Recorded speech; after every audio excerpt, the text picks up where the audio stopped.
Welcome to the first episode of the IGF Archivist, a series where I reflect upon award-winning games from the Independent Games Festival and get into the meat of bones of why they're interesting and why they matter. Today we're starting with a classic, Lucas Pope's Papers, Please, winner of the 2014 Seumas McNally Grand Prize for Best Overall Game. Not just that, it's gone on to inspire various sketches, games, memes, win a BAFTA, and even inspire a short film. But the legacy of the game is so much more than that, being one of the earliest and most enduring examples of how video games can have interesting things to say, owing to its masterful execution in bringing together narrative, theme, and gameplay. So let's dive in. At a glance, Papers, Please perhaps doesn't have the greatest hook in the world. You've quote-unquote won the Labour lottery in the Republic of Arstotzka, and are now the man in charge at the border, having to carefully check documentation against an increasingly complex and convoluted series of regulations. You're paid by the person, so you need to hustle enough people through to make a decent wage. But everybody either let in, or denied incorrectly, will eventually see you have your wages docked. At the end of the day, you need to have earned enough to pay for your family's food, rent and heat, and if you fail to do so regularly, they, and eventually you, will die. This document checking starts out easily enough. Check a passport isn't expired, make sure the city is actually in the country someone claims to be from, but the level of absurd, contradictory rules begins to stack up over time as you find yourself checking up to 6 different pieces of paper while the rules change every day. Now, the gameplay of implementing these rules is one of the more divisive elements of the game. Many found the slew of documentation interminably boring and fiddly, but I'd argue that's the point and one of the reasons that it's great, because you're trying to do complex work in a small space with no computer system, forcing you to scrabble through documents against an ever-ticking clock, emphasising the peril your character faces. This is something that narrative designer Rob Sherman described as emotions of frustration. These acts of rummaging and losing the objects most needed are a huge part of the everyday human experience and should not be inimical to the making of games. In addition to this, I just want to call out the gorgeous physicality of the UI. Just listen to how satisfying this sounds. As well as how the title music adds to this, building from a monotonous drone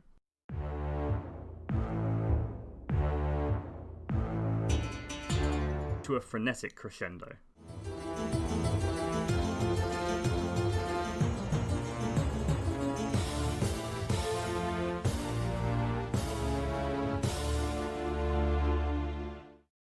It's this setup that allows Papers, Please to shine and be a special game. It doesn't take long for you to be placed in moral quandaries. One man has the correct documents, so you let him through, but his wife, following behind, doesn't. So will you take the penalty for letting her through? And that one might be simple enough, but it does escalate. Sometimes you let the wrong person through, and there's a bombing as a result. In an instance where you can reject a sex trafficker who has entirely valid documentation, failing to take that choice will result in the deaths of several women. And all the while, that clock is always running, the documents remain confusing, and in the back of your head, you know that taking your time likely means not earning enough credits to survive the day. Ethical debates you could think on for hours have to be decided upon in seconds.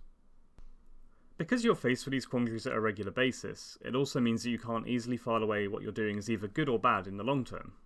This is a deliberate choice, as Pope explains. Quote, "Under the structure I ended up with, it was easy to add a little story arc here or encounter there that could resolve in several different ways based on the player's decisions and didn't necessarily seem good or bad. If you put enough of those together, the choices start to build up and you're left feeling like you took a more personal path that wasn't all good or all bad." For 2014 and even now, this was a refreshing take on morality. Some games had bizarrely binary moral choices and usually had NPCs berate you for choosing one of 2 very limited choices. Papers, Please doesn't moralise to you. Nobody tells you whether what you did is good or bad. That's all up to you. The decisions are hard, and winding back to the origin of this story, your character never chose to do this. Your name got plucked out in a lottery, and as you find out in many of the game's 20 endings, attempts to escape this are often doomed to failure, or at best a Pyrrhic victory. But the key to this, and the beauty of the design, is that you always have the choice. Some games put you in a position to do something deeply immoral and then force you to go through with it, and the only way to not do it is to not play, such as the Spec Ops The Line white phosphorus moment. But in Papers, Please, you always have an in-game exit. That can range from allowing in an asylum seeker even if they have no passport, to not subjecting people to an incredibly invasive body search and potential rejection because a gender appearance doesn't match your passport.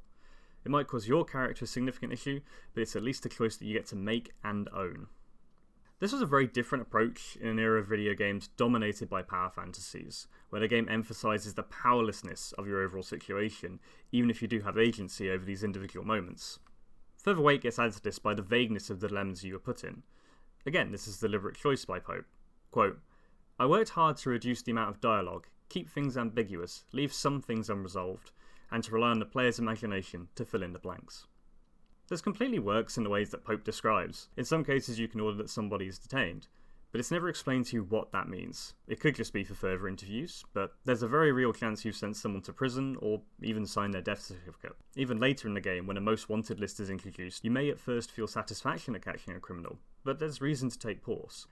As Stephanie Orme, professor at Emerson College, outlines in the paper Glory to Our Stotska, Nationalism, Migration and Feminist Politics in Papers, Please, puts it, quote, "While there are some verified criminals in the game, an event on day 14 calls into question the validity of the wanted list. On this day, one entrant that players may choose to detain will react as if genuinely surprised to be on the list. While never explicitly stated, this conversation implies that the Arstotzkan government may be targeting political dissidents as well."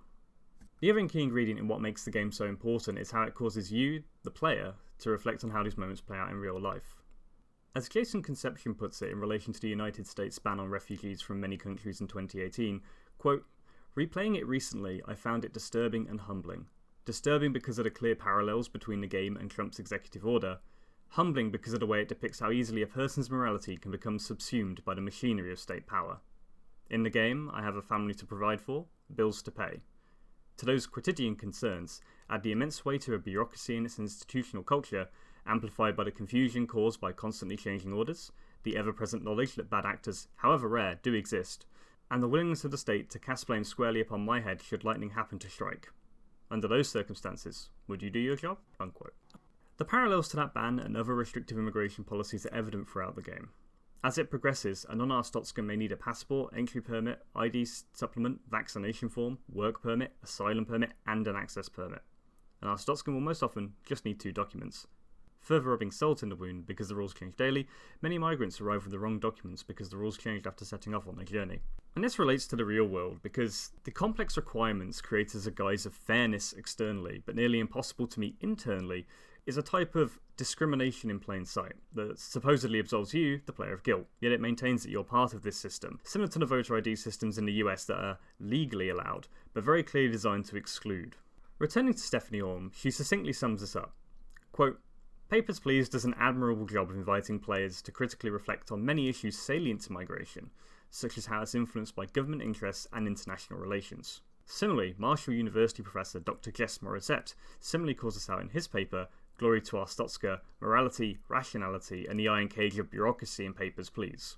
Quote, "In much the same way, governments, and indeed entire societies, continue to grapple with the moral obligations and supposedly pragmatic concerns of immigration policy, Papers, Please inserts the player into the controversy at a level of an unremarkable bureaucrat, tasked with resolving these incongruities for the individuals who approach his inspection booth on a daily basis.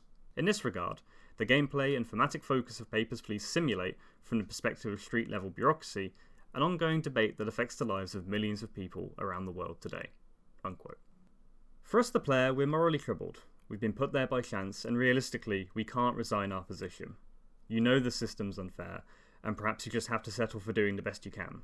For me, I almost universally didn't use the body scanner except in cases of weight discrepancy, for similar reasons that Stephanie Orme outlines. Quote, "The body scanning functions as an insightful critique of how the bureaucratic infrastructure undergirding migration policies can be blind to the lived realities of migrants. In this case, those who do not conform to traditional understandings of sex and gender. For non-cisgender individuals seeking to traverse borders, even for short-term purposes like vacationing, the adherence to fixed gender roles presents barriers." Unquote. And ultimately, this is why I wanted to start this series with Papers, Please. It's a great illustration of what games can do as a medium. The interactivity that has something to say and gives you something to feel. Papers, Please is an experience that leaves you with something important. Now, especially in these times, that's something worth seeking out.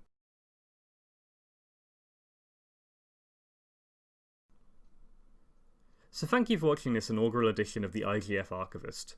I'm planning to continue this series on the winners from 2014 initially, so please join me next time where I'll be talking Risk of Rain. Oh, and here's a bit of trivia for you. That short film I referenced earlier? Fun fact. Nikita Ordinsky, one of the creators of that film, has a voice role in Lucas Pope's other Seumas McNally Grand Prize winning game, Return of the Obra Dinn. I'm sure we'll get to that one sometime.